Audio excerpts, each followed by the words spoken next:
ഇന്ത്യയിൽ നിന്ന് ഓസ്ട്രേലിയക്ക് ബൈക്കിൽ പോകുന്ന ഇർഷാദ് ഇവിടെ എത്തിയിട്ടുണ്ട്. അതിൻ്റെ റൂട്ട് നോക്കി: India, Bangladesh, Nepal, Bhutan, Myanmar, Laos, Vietnam, Cambodia, Thailand, Malaysia, Singapore. Welcome back. നമ്മളിപ്പോൾ അകുംബയിലാണ്. പക്ഷെ നമുക്ക് അകുംബയിൽ യാദൃശ്ചികമായിട്ടൊരു സെലിബ്രിറ്റിയാണ് ഇർഷാദ് കുറുക്കോൾ. സെലിബ്രിറ്റി ഒന്നല്ല, പക്ഷെ ഇന്ത്യയിൽ നിന്ന് ഓസ്ട്രേലിയ വരെ ബൈ റോഡ് പോകാന്ന് പറഞ്ഞാല് ഒരു യാത്രികനെ സംബന്ധിച്ചിടത്തോളം അയാൾ സെലിബ്രിറ്റി തന്നെയാണെന്ന് ഞാൻ പറയുള്ളൂ. മൂപ്പരത് അംഗീകരിക്കണില്ല.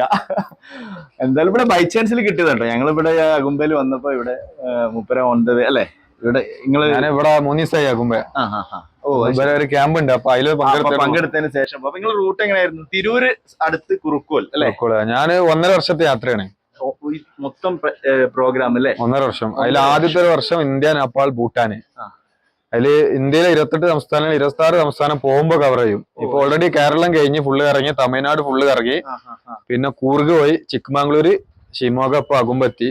ഇനി ഇവിടുന്ന് ഇപ്പൊ ഇന്ന് വൈകിട്ട് ഉടുപ്പി പോകും. ഉടുപ്പി മഹാരാഷ്ട്രയാണ് ഇയാള്. മഹാരാഷ്ട്രയുടെ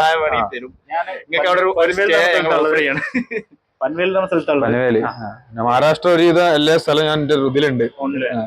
മൺസൂൺ ടൂറിസം അങ്ങനെ റൂട്ട് ഉണ്ടാക്കിയാണ്. മഹാരാഷ്ട്ര എത്തുമ്പോ വിളിക്കണം, ഞാൻ നമ്പർ തരാം. നിങ്ങൾ അക്കോമഡേഷൻ ഒക്കെ എങ്ങനെ ചെയ്യുന്നത്? അതായത് ഇതിന്റെ ഒരു ബഡ്ജറ്റ് ഉണ്ട്. ഈ യാത്ര 12 ലക്ഷത്തിൽ നിർത്തണം എന്നുള്ളത്. ആ 12 ലക്ഷത്തിൽ നിർത്തണമെങ്കിൽ ഇന്ത്യയിലെ താമസം പരമാവധി ടെന്റ് അടിക്കാം. ഇപ്പൊ ഞാൻ 52 ദിവസമായി യാത്ര തുടങ്ങിയിട്ട് അതിലിപ്പോ ഞാന് 4 ദിവസം ഞാൻ റൂം എടുത്തിട്ടുള്ളൂ. 7 ദിവസം ടെന്റ് അടിച്ച്. പിന്നെ അതുപോലെ ഇങ്ങനെ നമ്മളെ കണ്ടിട്ടും നമ്മൾ ഈ വീഡിയോ സോഷ്യൽ മീഡിയയിലൊക്കെ പരിചയപ്പെട്ടിട്ടും പിന്നെ വൈന്നൊക്കെ കണ്ടിട്ട് അങ്ങനെ വീട്ടിലൊക്കെ കൂട്ടി കൊണ്ടുപോയിട്ട് അല്ലെങ്കിൽ അവരെങ്ങനെ താമസം ഒരുക്കി തന്നിട്ട് അങ്ങനെയാണ് ബാക്കി ദിവസമൊക്കെ താമസിച്ചത്. അപ്പൊ ഇവിടെ ഇപ്പൊ ഇന്നലെ ഉടുപ്പിയിൽ നിന്നുള്ള 2 ആളുകൾ ഇവിടെ വന്നിരുന്നു മിനിയാന്ന്. അപ്പൊ അവര് നമ്പർ ഉടുപ്പിയിലുള്ളവരാണ്. അപ്പൊ നമ്പറൊക്കെ വാങ്ങി. അപ്പൊ ഞാൻ ടെന്റ് അടിക്കാൻ സ്ഥലം ഉണ്ടെങ്കിൽ റെഡി ആക്കി തരുവോ വെച്ചു. അപ്പൊ അവിടെ എത്തിയിട്ട് വിളിക്കുക ടെന്റ് അടിക്കണ്ട, നമ്മളെ കൂടെ നിൽക്കാന്ന് പറഞ്ഞിട്ട് അങ്ങനെ ഓരോ സ്ഥലത്ത് നിന്ന് ഇങ്ങനെ ഓരോരുത്തരുടെ മെസ്സേജ് ചെയ്യുന്നുണ്ട്. പിന്നെ നമുക്ക് മൊത്തത്തിലുള്ള റൂട്ട് സ്ഥലങ്ങൾ സ്റ്റേ പ്ലാൻ ഇല്ല. നമുക്ക് നാളത്തെ സ്ഥലത്ത് എന്ത് ചെയ്യാൻ പറ്റുന്നുള്ളത് അത് അങ്ങനെ ചിന്തിക്കുക, അങ്ങനെ ചിന്തിക്കുള്ളൂ. നാളെ കഴിഞ്ഞിട്ട് വേണ്ട മറ്റന്നാള് യാത്രയില്ലേ. നമ്മള് ഈ വഴി പ്ലാൻ ചെയ്തപ്പം പിന്നെ ബംഗ്ലാദേശ് ശരിക്കും നിങ്ങളെ റൂട്ടിൽ വരുന്നല്ലോ. കാരണം ഇന്ത്യ നേരെ നേപ്പാൾ അങ്ങനെ കയറി നേപ്പാളിന് സിക്കിം ഇന്ത്യയിൽ വന്നിട്ട് പിന്നെ ഭൂട്ടാൻ കയറും. ഭൂട്ടാനിന്ന് പിന്നെ ഇന്ത്യക്ക് വരും. അപ്പൊ ഈ നേപ്പാളും ഭൂട്ടാനൊക്കെ നമുക്ക് വണ്ടിക്കൊക്കെ ബോർഡറിന് ചെയ്യാനുള്ളൂ. ബാക്കിയുള്ള രാജ്യങ്ങളൊക്കെ കാരണം നമുക്കുള്ള വിസ പോലെ വണ്ടിക്ക് കാർണറ്റൊക്കെ വേണം. അപ്പൊ അത് ഇപ്പൊ എടുത്തു കഴിഞ്ഞാൽ 1 വർഷത്തെ വാലിഡിറ്റി ഉള്ളൂ. അപ്പൊ 9 മാസം കഴിഞ്ഞാൽ നിൽക്കുള്ളൂ. ആ സമയത്ത് തിരിച്ച് ഇന്ത്യ കറങ്ങിയിട്ട് തന്നെ ബൈക്ക് മാർഗം മുംബൈയിൽ വരും.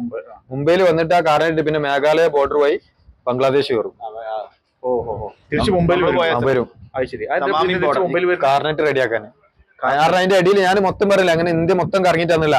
അപ്പൊ ഞാൻ ഇങ്ങനെ പോകുമ്പോ ചില സംസ്ഥാനങ്ങൾ കവർ ചെയ്യാത്തുണ്ടാവും. അതങ്ങനെ കവർ ചെയ്തിട്ട് അങ്ങനെ മുംബൈ എത്തും. പ്ലാൻ ചെയ്യാനായിട്ട് എത്ര സമയം റൂട്ട് മാപ്പ് ചെയ്ത് ഞാൻ 2 വർഷം മുന്നത്തെ പ്ലാനാണ് യാത്ര.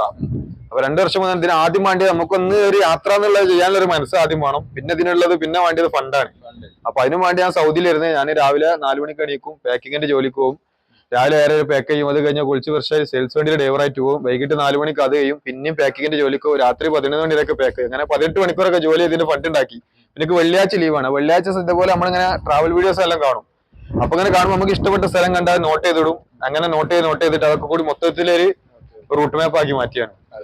ട്രാവൽ ചെയ്യാന്നുള്ള പൈസ അല്ല ഒരു റിക്വയർമെന്റ് അല്ല, ആദ്യം. കാരണം നമുക്ക് യാത്ര ചെയ്യാൻ മറ്റേ ഇങ്ങനെ ഇരുന്നാണ് ചിന്തിച്ചാണ്ട് പൈസ ഉണ്ടായിരിപ്പോ യൂസുഫലിന്റെ അടുത്ത് പൈസ ഉണ്ട്. യൂസുഫലിക്ക് എന്റെ ആർക്ക് യാത്ര ചെയ്യാൻ പറ്റൂല, എന്റെ മാതിരി ടെന്റ് എടുക്കാൻ പറ്റൂല, ധൈര്യത്തിൽ എടുക്കാൻ പറ്റൂല.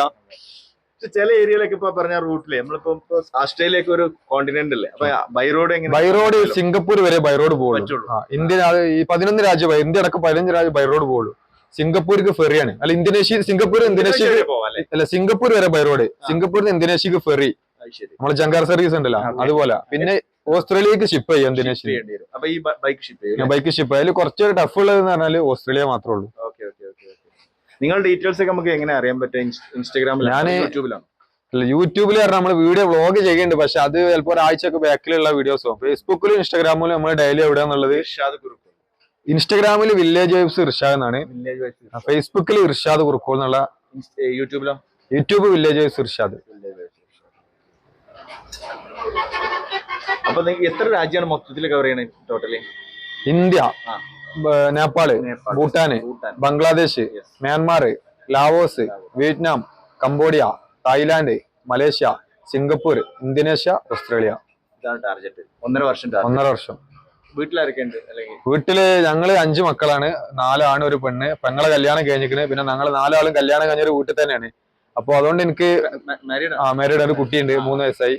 അപ്പൊ ഞങ്ങൾ 4 ആള് ഒരു വീട്ടിലായതുകൊണ്ട് എനിക്ക് വീട്ടിലത്തെ ചെലവ് 3 മാസത്തിൽ ഒരിക്കൽ ഒരു പ്രാവശ്യം നോക്കിയാൽ മതി. അതൊക്കെ യാത്രക്ക് നമുക്കൊരു ഉപകാരമാണ്. കാരണം സേവ് ചെയ്തേക്കാം. ചെലവ് കുറച്ച് ജീവിക്കണം. അല്ല, അങ്ങനല്ല. ഞങ്ങൾ 4 ആളും ഒരു വീട്ടിൽ തന്നെ താമസം. ഒരു മാസം ഞാൻ വീട്ടിൽ ചെലവ് നോക്കിയാൽ ഒറ്റത്തെ മാസം മറ്റൊരാളാവും. അങ്ങനെ അപ്പൊ 3 മാസത്തിൽ ഒരിക്കലും എന്റെ അടുത്തേക്ക് വീട്ടു ചെലവ് വരുള്ളൂ. അപ്പൊ അതൊക്കെ നമുക്ക് അത്രയും ബാധ്യത നമ്മൾ യാത്ര നമുക്ക് ഒഴിഞ്ഞു കിട്ടും. എന്തായാലും നിങ്ങളെ യാത്രാ വിവരങ്ങളൊക്കെ നമുക്ക് അറിയണമെന്നുണ്ട്. അപ്പൊ നിങ്ങള് യാത്ര സോഷ്യൽ മീഡിയ കൂടെ എന്തായാലും ഞങ്ങൾ ഫോളോ ചെയ്യുന്നുണ്ട്. പിന്നെന്താ, യാത്രക്കാരോട് എന്താണ് പ്രത്യേകിച്ച് എന്തെങ്കിലും പറയാനുണ്ടോ? ഈ കുറെ ആളുകൾ ഇതേമാതിരി ഒരാൾ സൈക്കിളിലൊക്കെ ചെയ്യുന്നുണ്ട്, ലണ്ടനിലേക്ക് പോവുക, അങ്ങനത്തെ ലോങ് റൈഡ് ഒക്കെ ഞാൻ പല സ്ഥലത്തും കണ്ടിട്ടുണ്ട്. എന്താണ് അതിന്റെ വികാരം? എന്താണ്? ഞാൻ മുന്നേ ഈ ബൈക്കിട്ട് ഞാൻ കേരള ടു കാശ്മീർ പോയതായിരുന്നു. പക്ഷെ അതൊരു മാസത്തെ യാത്രയായിരുന്നു. നിങ്ങളെ വണ്ടി തന്നെ പോയത് പുറം രാജ്യങ്ങളിൽ ഇത് യമഹ എന്ന് പറഞ്ഞ ഒരുവിധ രാജ്യങ്ങൾ, ഇപ്പൊ ഞാൻ പ്രത്യേകിച്ച് പോണ രാജ്യങ്ങളിൽ ഒരുവിധം മുഴുവൻ സ്ഥലത്ത് യമഹ ഉണ്ട്. പിന്നെ ഈ ഇപ്പൊ പലരും എന്നോട് ചോദിച്ചു ഈ സ്കൂട്ടർ ഇട്ട് പോകുമ്പോ എനിക്ക് ഭയങ്കര ബുദ്ധിമുട്ടില്ല. ഏത് വാഹനമായാലും ഇപ്പൊ ഒരു ബുള്ളറ്റ് ഇട്ട് പോവാണെങ്കിൽ അതിന്റെ ബുദ്ധിമുട്ടുണ്ടാവും. യാത്ര എന്ന് പറഞ്ഞാൽ ഇത് കുഴപ്പമില്ല, അങ്ങനെ പോകണ്ട്. ഏതൊരു ഇതായാലും ഇപ്പൊ നമുക്ക് യാത്ര വെറും കാണുന്നവർക്ക് അങ്ങനെ കറങ്ങിയെടുക്കാണ്. ശരിക്കും കുറെ ബുദ്ധിമുട്ടുകൾ ഉണ്ടാവും. അപ്പൊ ഇതെന്താ പറഞ്ഞാല് ഇപ്പൊ ചെറിയ വാഹനമായാലും വലിയ വാഹനമായാലും യാത്രക്ക് അതിന്റെ ബുദ്ധിമുട്ടുകൾ ഉണ്ടാവും. അപ്പൊ അതൊക്കെ നമ്മൾക്കൊരു മനസ്സുമാണ്. ഞാൻ അങ്ങനെ പോകുന്നില്ല, യാത്ര ചെയ്യാൻ പറ്റുന്നില്ല. അതില്ലാത്തതിന്റെ അടുത്ത് ഏത് വണ്ടി ഉണ്ടായിട്ട് കാര്യമില്ല. അപ്പൊ മഹാരാഷ്ട്രയിൽ നിങ്ങൾ എത്ര ദിവസം പ്ലാൻ ചെയ്യണേ? മഹാരാഷ്ട്ര ഏകദേശം ഒരു 15 ദിവസം മഹാരാഷ്ട്ര ഉണ്ടാവും. എക്സ്പ്ലോർ ചെയ്താ പോകുന്നത്.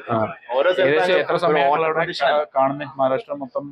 മഹാരാഷ്ട്രയിൽ എവിടെയൊക്കെയാണ് ലൊക്കേഷൻ പക്ഷേ കറക്റ്റ് കാണാറും അത്രയും കൂടുതൽ ഉണ്ടായതുകൊണ്ട് ഒരുപാട് സ്ഥലങ്ങള് മൺസൂൺ ടൂറിസം മൊത്തം എന്റെ വണ്ടിമ തന്നെ ഇട്ടിട്ടുണ്ട്. അത് ഫസ്റ്റ് ആദ്യത്തെ ഒരു വർഷത്തെ റൂട്ട്. മഹാരാഷ്ട്ര ഞാൻ ആദ്യം എത്തുന്ന അമ്പോളിയാണ്. ഈ സമയത്ത് നല്ല അടിപൊളിയാണ്. മഹാരാഷ്ട്ര മൊത്തം രസമാണ്. അതന്നെ ട്രെക്കിങ്ങിന്റെ ഒരുപാട് സ്ഥലമാണ് മൊത്തം റൂട്ടിലുണ്ട്. മഹാരാഷ്ട്ര കണ്ടു കഴിഞ്ഞിട്ട് പിന്നെ ഞാൻ ഗുജറാത്ത് കാഴ്ചകളാണ്. ഗുജറാത്ത് കൂടി ജസ്റ്റ് പാസ് ചെയ്യാനുള്ളൂ. അതേമാതിരി രാജസ്ഥാൻ ജസ്റ്റ് പാസ് ചെയ്യാനുള്ളൂ. പിന്നെ പഞ്ചാബിലെ വാഗാ ബോർഡർ ഉണ്ട്. പക്ഷെ എന്താ, രാജസ്ഥാനും ഗുജറാത്തൊക്കെ നമുക്ക് ഏത് സമയത്തും പോകാൻ പറ്റിയ സ്ഥലങ്ങളാണ്. പക്ഷെ എനിക്കെന്താ പറഞ്ഞാല് കാശ്മീർ, ഉത്തരാഖണ്ഡ്, ഹിമാചലൊക്കെ വിന്ററിന്റെ മുന്നേ നേപ്പാൾ അടക്കം കവർ ചെയ്യണം. ഇവിടെ കറങ്ങാൻ നിന്നാൽ അവിടെ സമയം പോകും. അതിന് ഒരു സ്ഥലത്ത് ഇവിടെ ആക്കി. അപ്പൊ ഒരു സ്ഥലത്ത് നമ്മള് കാശ്മീരിലെ ഒരു സ്ഥലത്ത് നമ്മളെ റോഡ് ബ്ലോക്ക് ആയി കഴിഞ്ഞാൽ പിന്നെ മൊത്തം റൂട്ട് താളം തെറ്റും. അങ്ങനെ ഹിമാചൽ ഇറങ്ങാൻ പറ്റാതാവുമ്പോ പിന്നെ കറങ്ങണം. അപ്പൊ നമ്മൾ റൂട്ട് മുഴുവൻ താളം തെറ്റും. അപ്പൊ അങ്ങനെ ഇട്ടാണ്. പിന്നെ മേഘാലയൊക്കെ മഴക്കാലത്ത് കിട്ടണം.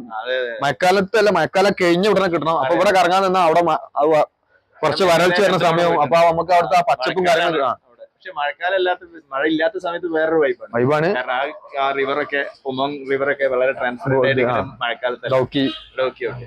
ഓരോ സീസണിലും ഓരോ ഭംഗിയാണ്. പക്ഷെ ഏത് സ്ഥലമാണ് ഇപ്പൊ മേഘാലയ ആണെങ്കിൽ ശരി, കാശ്മീർ ആണെങ്കിൽ ഈ ദൗക്കി മാറ്റി നിർത്തി കഴിഞ്ഞാല് മറ്റേ മേഘാലയയിൽ ഒരുപാട് വാട്ടർഫാൾസുകൾ ഒക്കെ ഉണ്ട്. അതൊക്കെ വൈബ് ആയിട്ട് കിട്ടണമെങ്കിൽ മഴക്കാലത്ത് പോകണം. ഞങ്ങൾ മഴക്കാലത്തല്ല പോയത്. ഈ മഴക്കാലത്ത് ഒന്നും പോകണം. ഈ 7 സിസ്റ്റർ ഒക്കെ ഫുൾ ഫ്ലഡ്ജിൽ പോകണമെങ്കിൽ മഴക്കാലത്ത് തന്നെ പോകണം. നാഗാലാൻഡ് ഒക്കെ ടച്ച് ചെയ്യും. നാഗാലാൻഡ് ഉണ്ട്, മൊത്തം ഉണ്ട്. ഈ ആന്ധ്ര തെലങ്കാന മാത്രം പോകുമ്പോ കവർ ചെയ്യൂല. അത് തിരിച്ചു വരുമ്പോഴാണ് പിന്നെ കവർ ചെയ്യുള്ളൂ. തിരിച്ചിട്ട് ഓസ്ട്രേലിയ മുംബൈക്ക് ഷിപ്പ് ചെയ്യാ. പിന്നെ ബാക്കി മുംബൈക്ക് ഷിപ്പ് ചെയ്യും ഓസ്ട്രേലിയയിൽ നിന്ന്. അവിടുത്തെ കാഴ്ചകൾ കണ്ടിട്ട് പിന്നെ ബാക്കി കിട്ടാത്ത സംസ്ഥാനങ്ങള് തെലങ്കാന, ആന്ധ്രക്ക റോഡ് മാർഗം അങ്ങനെ കേരളത്തിൽ തന്നെ വരിക. 1.5 വർഷം അങ്ങനെയാണ്. ചിലപ്പോ ഒരു മാസം ഇപ്പൊ ഞാൻ പറഞ്ഞ ആദ്യത്തെ ഒരു വർഷം എന്ന് പറഞ്ഞാൽ ഇന്ത്യ, നേപ്പാൾ, ഭൂട്ടാനാണ്. ഇതൊക്കെ ബോർഡർ ചെയ്യാനാണ്. 9 മാസം കഴിഞ്ഞാൽ ബാക്കി കാര്യം. ഇത് കൂടുതൽ രാജ്യങ്ങളും ഓണറേബിൾ വിസയാണ്. പക്ഷെ എന്നാലും നമുക്ക് അവിടെ ഒരു കണക്ഷൻ ഉണ്ടെങ്കിൽ നന്നായിരിക്കും. അല്ല, എനിക്ക് ഒരുപാട് ആളുകൾ ഇപ്പൊ ഇതിങ്ങനെ 1-2 ആളുകൾ സോഷ്യൽ മീഡിയയിൽ വീഡിയോ ചെയ്യുന്നു. അപ്പൊ അത്യാവശ്യം ആളുകളായിരുന്നു. അപ്പൊ ഓരോ രാജ്യത്തും ഇതേമാതിരി ഓസ്ട്രേലിയയിൽ നിന്നൊക്കെ ഉന്നത തലത്തിലിരിക്കുന്നവർ വരെ മലയാളികളുണ്ട്. അങ്ങനെ അവര് എന്ത് ഹെൽപ്പ് വേണമെങ്കിലും ചെയ്തുതരാന്നൊക്കെ പറഞ്ഞു മെസ്സേജ്. അപ്പൊ ആ സമയമാകുമ്പോ ചെയ്താൽ നമ്പറൊക്കെ സേവ് ചെയ്തിട്ടുണ്ട്. സ്വാഭാവികമായിട്ട് ആരും ഹെൽപ്പ് ചെയ്യും. മലയാളികൾക്ക് അങ്ങനെ ഗുണമുണ്ട്. അല്ല, ഇപ്പോ മലേഷ്യയിൽ നിന്ന് മെസ്സേജ് ചെയ്തിരുന്നു, സിംഗപ്പൂരിൽ നിന്ന് മെസ്സേജ് ചെയ്തിരുന്നു, ഓസ്ട്രേലിയയിൽ നിന്ന് മെസ്സേജ് ചെയ്തിരുന്നു. ഉണ്ട്. എവിടെ ചെന്നാലും പെടൂലെന്ന് കണ്ടെത്തലാണ് പാടല്ലേ. ചില ക്ലബുകളായിട്ട് ടൈപ്പ് ചെയ്യാറുണ്ട്. ചില ആളുകളൊക്കെ സ്പോൺസറിങ്. ഇപ്പൊ ആശാനൊക്കെ പോയതല്ലേ ഈ വൈമെൻസ് ഇതിലായിരുന്നു. അലയൻസ് അല്ല YMC അല്ല വേറൊരു ക്ലബിന്റെ സപ്പോർട്ട് ഉണ്ട് ജെസി ഞാൻ ജെസ്സി നിങ്ങൾ അങ്ങനെ ഒരു ടൈപ്പ് ഒന്നുമില്ല. അല്ല അങ്ങനൊന്നുമില്ല. അങ്ങനെ പറഞ്ഞാ നമുക്ക് അത് ഒന്നാമത് ഇതിനെ കുറിച്ച് അറിയില്ല. നമ്മളെ പക്ഷെ ആര് നിങ്ങൾക്ക് ഹെൽപ്പ് ചെയ്താലും നിങ്ങൾ സ്വീകരിക്കും. അല്ല ഹെൽപ്പ് നമ്മളെ സംബന്ധിച്ച് നമുക്ക് ടെന്റ് അടിച്ചിട്ട് സുരക്ഷിതമായി ടെന്റ് അടിക്കാൻ പറ്റിയൊരു സ്ഥലം, ടോയ്ലറ്റ് കാര്യങ്ങളും പിന്നെ ചാർജറും കാര്യങ്ങളൊക്കെ വണ്ടിമേ തന്നെ ഉണ്ട്. അത്രേ നമുക്ക് ആവശ്യമുള്ളൂ. ഫോൺ ചാർജ് ചെയ്യണം. ആ ഫോക്ക് വണ്ടിമേ തന്നെ അതിന്റെ സംവിധാനമുണ്ട്. ടെന്റുകളുമാണ് മെയിൻ ആയിട്ട്. ടെന്റ് ആണ്. വണ്ടിയിൽ നിങ്ങൾ എന്തൊക്കെയാണ് ചെയ്തത് മെയിൻ ആയിട്ട്? വണ്ടിയില് മെയിൻ ആയിട്ട് പറഞ്ഞാൽ അതിന്റെ വണ്ടിമേ 2 ലഗേജ് ബോക്സ് ഉണ്ടാവും. വണ്ടി അതെന്താ പറഞ്ഞാല് നമ്മള് ഓൺലൈനിൽ വാങ്ങിക്കുന്നതിനൊക്കെ 40,000-45,000 ഉണ്ട്. ഇത് നമ്മളെ അലമാറുണ്ടാക്കുന്ന തകിടുണ്ടല്ലോ, അത് വെച്ച് ചെയ്താണ്. അത് എനിക്ക് വണ്ടി മൊത്തം സെറ്റ് ആക്കാനൊക്കെ കൂടി 8 രൂപ ചെലവ് വന്നിട്ടുള്ളൂ. പക്ഷെ ഒരു ബോക്സ് 7 കിലോ വെയിറ്റ് ഉണ്ട്. പിന്നെ എന്റെ ഒരു എക്സ്ട്രാ ടയർ കൊടുത്തിട്ടുണ്ട്. പിന്നെ അതിന്റെ ബാക്കില് വണ്ടി നിങ്ങൾ കണ്ട വണ്ടിന്റെ വിഷ്വലിൽ കാണിച്ചാൽ മതി. ബാക്കില് ഒരു ബോക്സ് നെറ്റ് അടിച്ചിട്ട് അതെന്താന്ന് പറഞ്ഞാല് ആ ടെന്റും കാര്യങ്ങളൊക്കെ ഇന്ത്യൻ നേപ്പാൾ ഭൂട്ടാൻ കഴിഞ്ഞാൽ അതൊക്കെ ബാക്കത്തെ സംഭവങ്ങളെ അയച്ചു വെക്കും. 2 ബോക്സ് മാത്രമേ ഉണ്ടാവുള്ളൂ. ടെന്റിന്റെ നടക്കൂല. പിന്നെ ഇതിപ്പോ ഞാൻ അവിടെ അങ്ങനെ വെക്കാൻ കാരണം എന്ന് പറഞ്ഞാല് ഒന്ന് നമ്മളെ സീറ്റിന്റെ പൊക്കിയിട്ട് വേണം എണ്ണ അടിക്കാൻ. അപ്പൊ ഓരോ പമ്പിൽ എത്തുമ്പോൾ ഇത് ഫുള്ള് കെട്ടയച്ച് ഇപ്പൊ അത് അങ്ങനെ ബാക്കിക്ക് ലഗേജ് കൂടിയ കാരണം നമ്മള് ഒറ്റ ആലിട്ടുകാണ്ട് നമുക്ക് അങ്ങനെ വണ്ടി ഓടിക്കാൻ പറ്റില്ല. ചെറിയൊരു ഇതുണ്ടാവും. ടയർ കഴിഞ്ഞിട്ട് ലഗേജ് നിൽക്കണ കാരണം 2 കൈ വെച്ചിട്ട് അങ്ങനെ ഓടിക്കണം. ഞങ്ങളോട് സംസാരിച്ചതിന് വളരെ നന്ദി. അപ്പൊ എല്ലാവിധ ഹെൽപ്പും ചെയ്യും ഓൺ ദ വേ കഴിയുന്ന വിധം. താങ്ക്സ്. ഇർഷാദ് നേവിഗേറ്റർ ടീമിന്റെ ഒപ്പം അകുംബയ്ക്ക് ഇറങ്ങാൻ പോയി. ഇർഷാദിന്റെ ഐഡികളും കോൺടാക്ട് നമ്പേഴ്സും ഒക്കെ ഡിസ്ക്രിപ്ഷനിൽ കൊടുക്കാം. ഈ മഹത്തായ യാത്രയിൽ ഇർഷാദിനെ പരമാവധി സഹായിക്കാൻ വേണ്ടി ഈ വീഡിയോ ഒന്ന് ഷെയർ ചെയ്യുക. അകുംബയിലെ മഴയാത്ര വിശേഷങ്ങളുമായി അടുത്ത എപ്പിസോഡിൽ കാണുന്നതുവരേക്കും ഗുഡ് ബൈ.